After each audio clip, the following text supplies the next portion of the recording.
स्वागत है current affair खजाना में। आज है 3 अप्रैल, तो 3 अप्रैल से जितने भी करंट अफेयर बनेंगे वो देख लेते हैं। उससे पहले इधर आपको मिलेंगे current affair plus trick to learn current affair. इधर आपको ट्रिक भी मिलेगी ताकि आप वो प्रश्न और उत्तर याद रख सको, प्रश्न के साथ उत्तर भी याद रख सको इजीली। आइए उससे पहले एक मोटिवेशनल शायरी हो जाए। देखिए, जीवन में कभी नाकामियों से डरना नहीं, जीवन में कभी नाकामियों से डरना नहीं, खुद पर विश्वास कर आगे बढ़ने से घबराना नहीं, खुद पर विश्वास कर आगे बढ़ने से घबराना नहीं। दोस्तों, आपके अंदर आत्मविश्वास होना चाहिए, आपको हमेशा बढ़ते रहना चाहिए, बस यही मूल मंत्र है, कभी नाकामियों से घबराना नहीं। तो चलिए आइए पहले प्रश्न को मैं बुला लेता हूँ। आइए पहले प्रश्न जी, ये देखिए क्या है पहला प्रश्न। ये सब क्या गंदा हो गया। देखिए, केंद्र सूचना और प्रसारण मंत्री जी प्रकाश जावड़ेकर जी ने किस अभिनेता को दादा साहेब फाल्के अवार्ड 2019 से सम्मानित किया है। तो मैं बता दूं कि ये कौन है। ये साउथ के को एक्टर है और इनका नाम है रजनीकांत। आपने एकदम सही सुना, रजनीकांत ही वो एक्टर है जिन्हें दादा साहेब फाल्के अवार्ड से सम्मानित किया गया है। बहुत ही खुशी की बात है, वो साउथ के भगवान है। आइए उसके बाद ट्रिक देख लीजिए। जैसे मैंने आपको बताया इधर मैं आपको ट्रिक भी बताऊंगा। आइए देखिए, 2 ट्रिक है, सीधी बात है। आपको एक ट्रिक नहीं समझ में आई तो दूसरी भी काम आ सकती है। देखिए, दादा साहेब फाल्के जी ने आरके को अवार्ड दिया, यानी कि दादा साहेब जो फाल्के जी हैं उन्होंने आरके यानी कि रजनीकांत को अवार्ड दिया। ये तो एकदम डायरेक्ट ट्रिक हो गई ना। तो अभी मैं इनडायरेक्ट ट्रिक बताता हूँ। इसमें क्या है, आरके ने दादाजी से अवार्ड लिया, यानी कि आरके यानी कि रजनीकांत जी ने अवार्ड लिया दादा से। दादा यानी कि कौन है, दादा साहेब फाल्के, दादा साहेब फाल्के हैं। तो आरके ने दादाजी से अवार्ड लिया। आप ऐसे याद रख सकते हैं और आप समझ सकते हैं, इतना बड़ा याद रखने की ज़रूरत नहीं है कि किसने सम्मानित किया कैसे।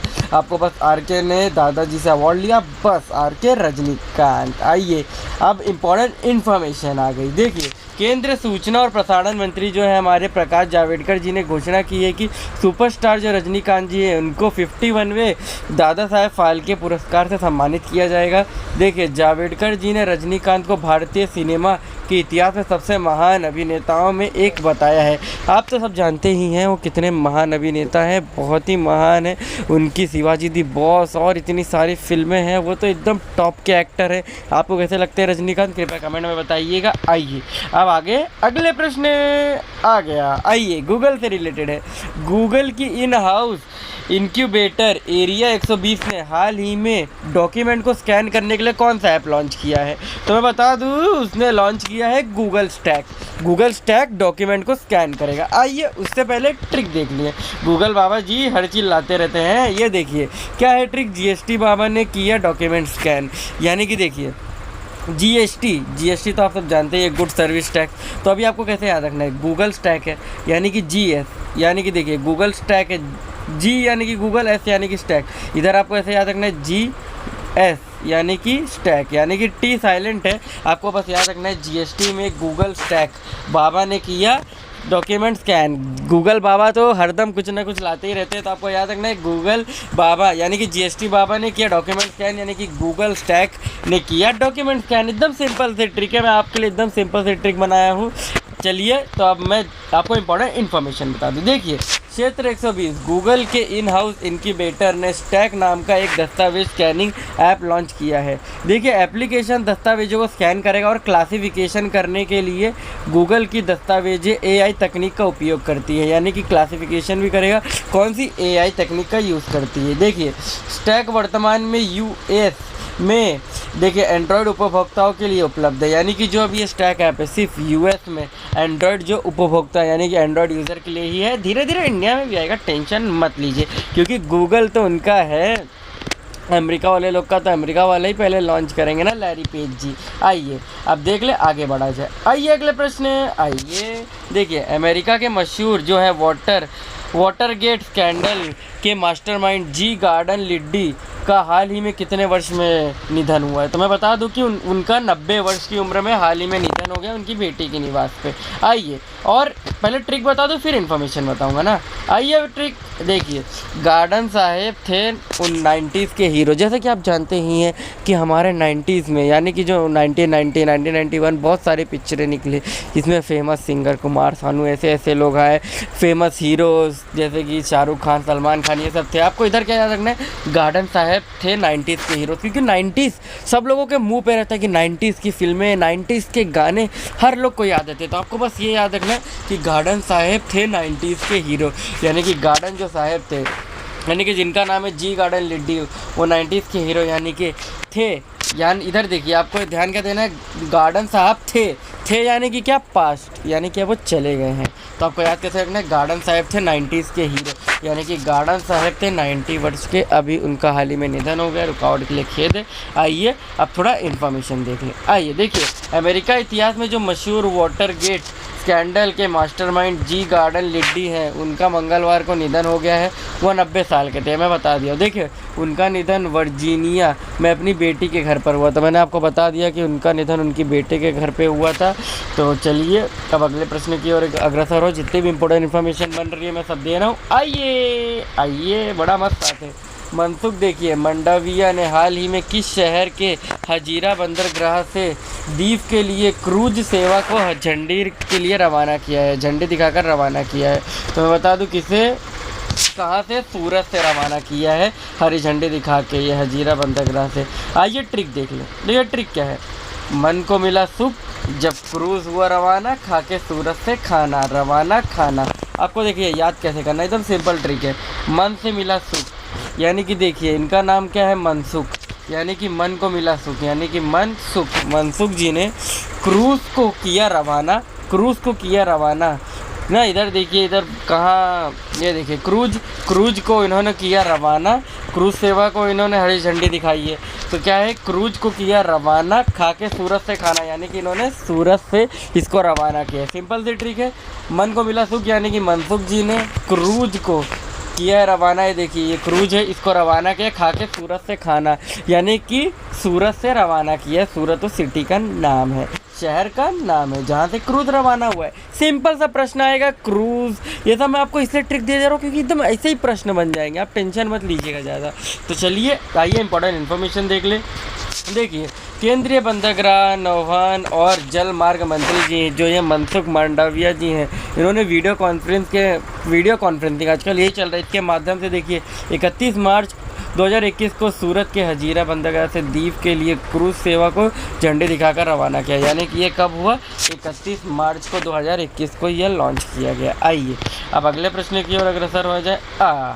आ गया। पश्चिमी घाट के अखिल भारतीय अनुसंधान दल, जिसे ऑल इंडिया एसेसरीज टीम कहा जाता है, उसने हाल ही में किस जीव की नई प्रजाति की खोज की है। इसका आपको ट्रिक सुन के बड़ा मज़ा आएगा, देख लेना। इसका उत्तर है तितली की प्रजाति की खोज की है ऑल इंडिया एसेसरीज टीम, यानी कि अखिल भारतीय अनुसंधान दल।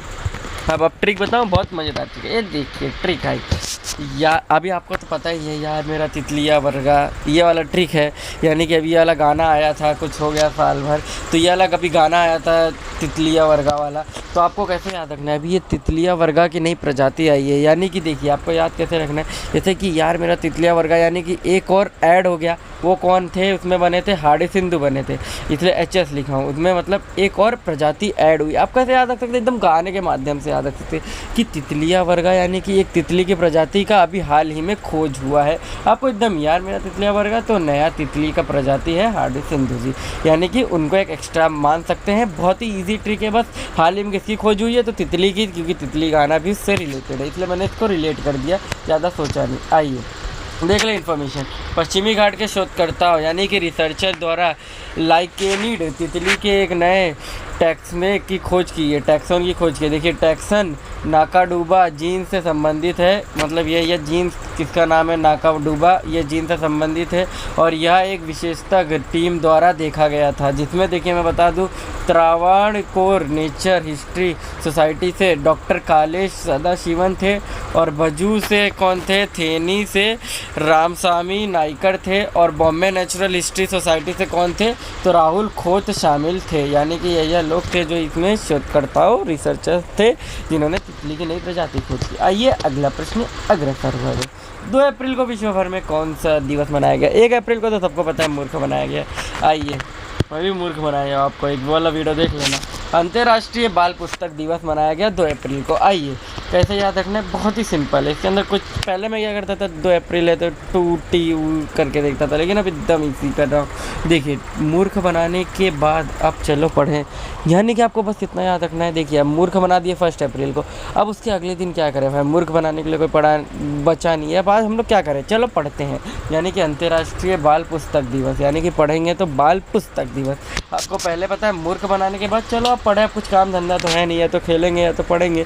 चलिए तो आप पढ़ लेते हैं। बस आपको इतना याद रखना है कि मूर्ख होने के बाद हम पढ़ रहे हैं, उसका तो आप समझ जाएंगे कि मूर्ख 1 अप्रैल को बने, पढ़ेंगे 2 अप्रैल को अगले दिन। आइए देख लें बड़ा इन्फॉर्मेशन। अंतर्राष्ट्रीय बाल पुस्तक दिवस एक वार्षिक कार्यक्रम है जो कि देखिए अंतर्राष्ट्रीय गैर लाभकारी संगठन पुस्तकों के लिए अंतर्राष्ट्रीय बोर्ड ऑफ यंग पीपल द्वारा प्रायोजित किया जाता है। यानी कि ये किससे प्रायोजित किया जाता है,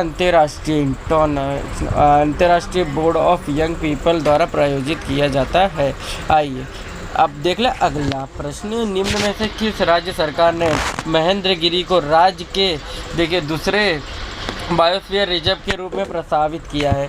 तो ये मैं बता दूं कि यह महेंद्रगिरी, आप जो सोच रहे कोई इंसान नहीं है, पहले मैं बता दूं, मेरे को भी बहुत कन्फ्यूजन था। तो ये किसके लिए किया गया है, किस राज्य, ओडिशा राज्य ने महेंद्रगिरी को राज्य के दूसरे बायोस्फीयर रिजर्व के रूप में प्रस्तावित किया है। तो चलिए महेंद्रगिरी मैंने पहले ही बता दिया, एक इंसान नहीं है। मैं भी यही कन्फ्यूजन पे था जब पहली बार प्रश्न पढ़ा।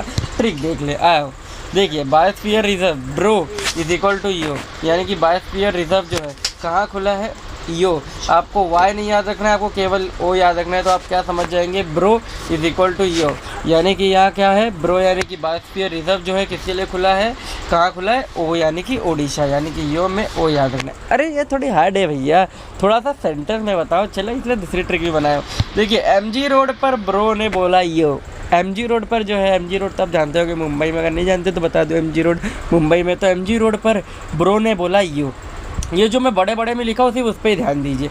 ये देखिए एमजी है, एमजी यानी कि महेंद्रगिरी, ब्रो देखिए ब्रो यानी कि क्या, बायोस्फीयर रिजर्व, बीआर उसका स्टार्टिंग का, और ने बोला यो यानी कि ओडिशा में है ये, यानी कि क्या एमजी यानी कि महेंद्रगिरी, या ये क्या है बायोस्फीयर रिजर्व में, कहाँ है ये महेंद्रगिरी बायोस्फीयर रिजर्व कहाँ है, यो में, वो होता है ओडिशा, यानी कि ओडिशा में। अब ऐसे ट्रिक से याद रख सकते हैं, वैसे तो कोई ट्रिक बताता नहीं है, लेकिन मैं अभी फ़िलहाल बना रहा हूँ, कैसे भी अभी मैं थोड़ा इम्प्रूवमेंट करूँगा थोड़े दिनों में। आइए तो देखते हैं इंपॉर्टेंट वो। ओडिशा राज्य सरकार ने महेंद्रगिरी को राज्य के दूसरे बायोस्फीयर रिजर्व के रूप में प्रस्तावित किया है। यह राज्य के गजपति जिले में एक पर्वत है। मैं पहले ही बताया था कि ये इंसान नहीं है, मैं भी यही कन्फ्यूजन में था। यह राज्य के गजपति जिले में एक पर्वत है और इसकी ऊंचाई कैसी है, 1501 मीटर ऊंचा है ये, मतलब 1501 मीटर है ये इसकी ऊंचाई पर्वत। महेंद्रगिरी तो याद रखना कि इंसान नहीं है, बस यही कन्फ्यूज़न बार बार रहेगी। आइए अगले प्रश्न की ओर। देखिए किसके तहत 29 फरवरी 2020 तक सभी ऋण देने वाली संस्थाओं के कुल बकाया ऋण 40% तक विस्तार शामिल किया जाएगा। मैं बता दूं कि किसके तहत, ECLGS 3.0 के तहत ये 29 फरवरी 2020 तक सभी ऋण देने वाली जो संस्था है वो कुल बकाया ऋण 40% तक विस्तार शामिल करेंगे। आइए इसको थोड़ा छोटे में याद करते हैं। LG ने किया 40% लोन माफ़, यानी कि ऋण क्या होता है, माफ़, ऋण क्या होता है, लोन होता है। यानी कि देखिए ECLGS 3.0 है, बहुत बड़ा है, जिसको बर्डन नहीं चाहिए वो, इसके लिए मैं सिर्फ ट्रिक बता रहा हूँ। आप चाहे तो इसे याद भी रख सकते हैं, लेकिन मैं समझ सकता हूँ करंट अफेयर बहुत सारे हो जाते हैं तो याद रखने में दिक्कत होती है, इसलिए मैं ट्रिक बता रहा हूँ। LG ने किया 40% लोन माफ़, यानी कि देखिए 40% तक का विस्तार शामिल किया है लोन में, ऋण में। तो आपको कैसे याद रखना है, LG यानी कि ECLGS 3.0। जैसे आप LG ने किया 40%, यानी कि 40% तक लोन माफ़ किया है तो विस्तार रखा है, तो आपको कैसे याद रखना है, LG यानी कि ECLGS 3.0 ने और लोन माफ़ रखा है, 40% तक विस्तार रखा है, यानी कि माफ़ किया है। आइए तो अब इम्पॉर्टेंट इन्फॉर्मेशन देख लें। ECLGS 3.0 के तहत 29 फरवरी 2020 तक सभी ऋण देने वाली संस्थाओं को कुल बकाया ऋण में 40% तक का विस्तार शामिल किया जाएगा। आइए अब थोड़ा इंपॉर्टेंट फैक्ट भी देख लें आज से रिलेटेड। देखिए इंपॉर्टेंट फैक्ट आज क्या हुआ था, 1922 को देखिए जोसेफ स्टालिन को सोवियत संघ की कम्युनिस्ट पार्टी का पहला महासचिव घोषित किया गया था, यानी कि जनरल सेक्रेटरी। एक जनरल सेक्रेटरी से रिलेटेड मैंने प्रश्न बताया था, जीएसटी, आरएसएस, जीएसटी, एमडीएच, आपको याद होगा, तो नहीं याद है तो देख लेना वीडियो। 1942 को द्वितीय विश्व युद्ध हुआ था। जापानी सेना ने बैटन प्रायद्वीप पर संयुक्त राज्य और फिलिपिनो सैनिकों पर हमला शुरू कर दिया था। आज थी ये इंपॉर्टेंट इन्फॉर्मेशन। तो चलिए इधर ही वीडियो हम ख़त्म करते हैं। तब मैं इसका बता दूं कि आरएसएस बहुत ही इजी तरीके से मैं एक एग्जांपल दे देना चाहता हूं। देखिए आरएसएस, जीएसटी, एमडीएच, यानी कि आरएसएस यानी कि राष्ट्रीय स्वयंसेवक संघ के जीएसटी यानी कि जनरल सेक्रेटरी यानी कि महासचिव कौन बने थे, तो एमडीएच यानी कि दत्ताराव होसावले। आज तक मुझे वो याद है, इसीलिए मैं सोचता हूँ कि आपको भी याद रहे, इसीलिए मैं आपके लिए ट्रिक बनाता हूँ। तो चलिए तब तक के लिए बाय बाय।